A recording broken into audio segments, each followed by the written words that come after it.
Baptisés, nous sommes appelés à devenir disciples missionnaires. Voici donc le 6e et dernier entretien sur ce sujet du virage missionnaire, mais de son association tellement étroite avec la réalité du baptême. L'expression d'ailleurs est du pape François. Un baptisé, c'est quelqu'un qui est appelé à devenir disciple, trait d'union, missionnaire. Les deux réalités sont intimement liées. Dans l'entretien qui a précédé, j'ai essayé de voir avec vous quel était le secret de la mission. Et on s'est laissé sur un très beau texte de Didier Decoing. Un poète, un homme de lettres, un homme de cœur et de foi aussi, qui a réussi à traduire sa compréhension de la résurrection à travers une expression que je trouve tellement riche, tellement belle, tellement forte. Il compare bien sûr, il essaie de comparer la résurrection de Lazare, la résurrection du Christ. Dans le cas de Lazare, c'est quelqu'un de l'extérieur qui intervient, qui intime l'ordre à Lazare de se lever, de sortir du tombeau.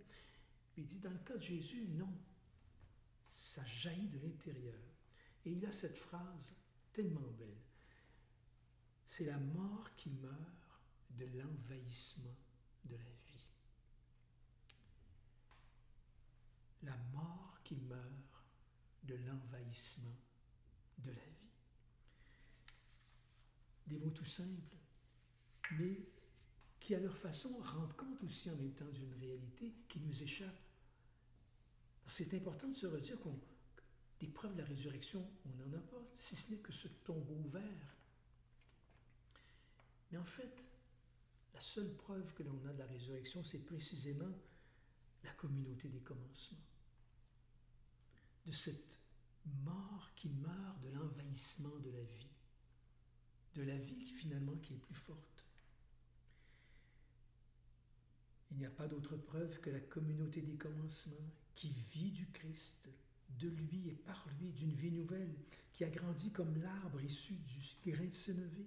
Rappelez-vous la parabole.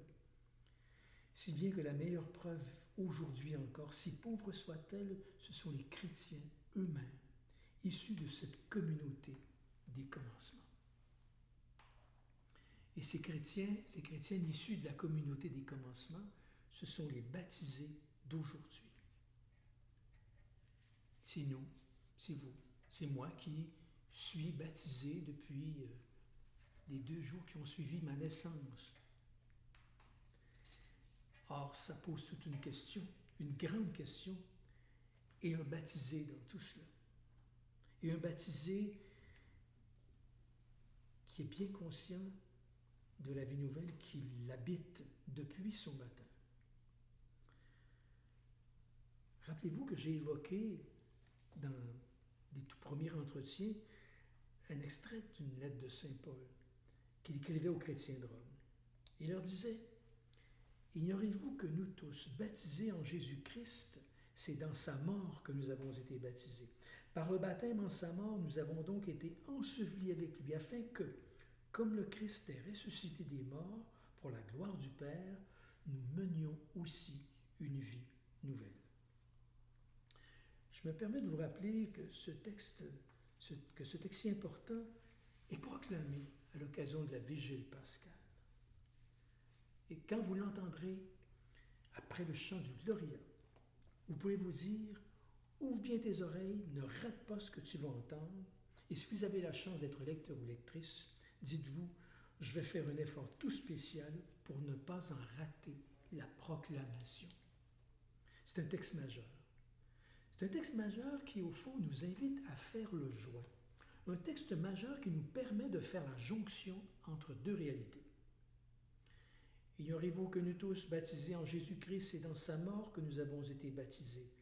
Par le baptême en sa mort, nous avons donc été ensevelis avec lui, afin que, comme le Christ est ressuscité des morts pour la gloire du Père, nous menions une vie nouvelle. Et il s'agit pour nous ici de faire le joint, de faire la jonction. Il y a que vous qui puissiez faire cette jonction-là. Cette prise de conscience est primordiale, elle porte en elle quelque chose d'essentiel. D'ailleurs, c'est ainsi qu'on peut traduire l'attitude première de tout baptisé appelé à être disciple missionnaire. C'est quelqu'un qui va à l'essentiel, ce qui permet de se renouveler et de mener cette vie nouvelle dont parle Saint Paul, et c'est ce qui rend possible des engagements nouveaux. Saint Paul qui dit, vous êtes mort avec le Christ et ressuscité avec lui à une vie nouvelle. Bon, il y a une jonction à faire. Et remarquez bien qu'ici, c'est 3 verbes actifs qui sont en cause. Aller à l'essentiel, se renouveler et s'engager. Et tout cela ne peut vraiment se vivre qu'ensemble. Rappelez-vous ce que j'abordais en parlant de la communauté. Rappelez-vous ce que nous avons besoin les uns des autres. Rappelez-vous que notre Église est une Église de baptisés et que ce baptême n'est pas un vague certificat consigné dans un registre poussiéreux au presbytère de la paroisse. Le baptême est une réalité vivante. Vous êtes, nous sommes des baptisés vivants qui bougent et de surcroît appelés à devenir disciples missionnaires. Oui, mais a-t-on vraiment besoin de moi? Je crois entendre la petite question parmi vous. Il y en a peut-être qui ont le goût justement de me dire, « Oh, vous savez, on a quand même suffisamment de bénévoles pour la paroisse. Je ne suis pas sûr qu'on a besoin de moi, là. Surtout à l'âge où je suis rendu. » En fait, il ne s'agit pas de cela. Le monde dans lequel nous vivons, et le monde, ça commence dans sa propre maison, a besoin de plus d'amour, de plus de justice, a besoin de plus de paix. Le monde dans lequel nous vivons, c'est nos familles, notre communauté paroissiale, notre circonscription municipale, notre comté. Toutes ces réalités ont besoin d'un levain dans la pâte. Et ce levain, ce sont les disciples missionnaires, ce sont les baptisés.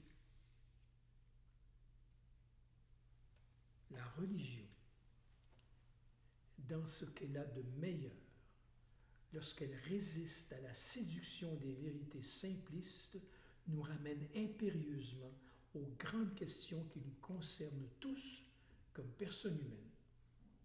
C'est beau ça, c'est pas moi qui le dis, c'est Timothy Radcliffe, l'ancien supérieur général des Dominicains.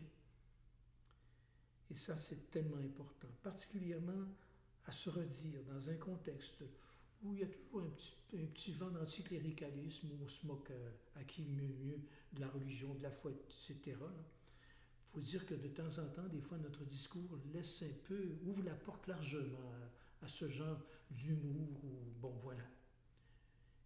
Mais c'est bien ce que Radcliffe nous rappelle. La religion, dans ce qu'elle a de vrai et de meilleur, lorsqu'elle résiste à la séduction des vérités simplistes. Entendre la bondieuserie mal placée, là, quand on se centre sur l'essentiel. Sur l'essentiel. Quand elle résiste à la séduction des vérités simplistes, nous ramène impérieusement aux grandes questions qui nous concernent tous comme personnes humaines. Les chrétiens ont encore des choses à dire. Dans les évangiles, on retrouve 2 commandements. Aimez-vous et allez. 2 commandements dans les évangiles. Aimez-vous et allez. Et il semble que l'invitation soit claire. Une invitation qui pourrait se traduire en ces termes. Puisque tu as été baptisé dans la Pâque du Christ, sois attentif au murmure de son esprit. C'est lui qui te garde en éveil. C'est lui qui te rend capable de discerner la face cachée et lumineuse des êtres et des choses. C'est lui qui te donne d'entendre les pas discrets du Seigneur qui te cherche. C'est lui qui fait de toi, sans toujours t'en rendre compte, le discret témoin dont il a besoin. Oui, puisque tu as été baptisé dans la Pâque du Christ, sois attentif au murmure de son esprit. C'est lui qui te dit « va ». faut bien conclure. Conclure ces 6 petits entretiens que j'ai eus avec vous. Et faudrait que chacun puisse poser, ne serait-ce que dans son cœur, un geste bien précis. Vous savez, la page d'Évangile qui nous relate le récit de la Pentecôte se termine par ces mots. Il se faisait baptiser. C'est drôle, c'est amusant de constater que le récit de la Pentecôte se termine par le baptême. Par ailleurs, pour nous, c'est l'inverse. Tout commence par le baptême. Ce signe visible et bien concret. Ce signe devenu la clé de toute l'aventure chrétienne. La clé de notre propre aventure chrétienne. Celle qui en ouvre la porte. Celle qui nous donne d'y plonger, littéralement. C'est tout le sens du baptême qui nous donne de laisser la vie du ressuscité tout envahir dans nos propres vies. Il ne faut pas s'étonner alors que son rappel soit au cœur de la grande vigile pascale. Et ici, il y aurait tant à dire.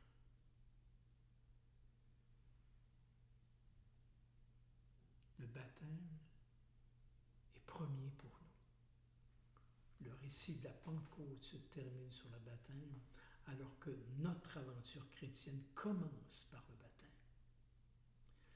Pourquoi ne pas faire un petit effort pour, ne serait-ce qu'à la suite de ces petits entretiens, se remettre en mémoire son propre baptême? Et dans le secret de vos cœurs, de vous en redire la date et d'en faire une action de grâce au Seigneur.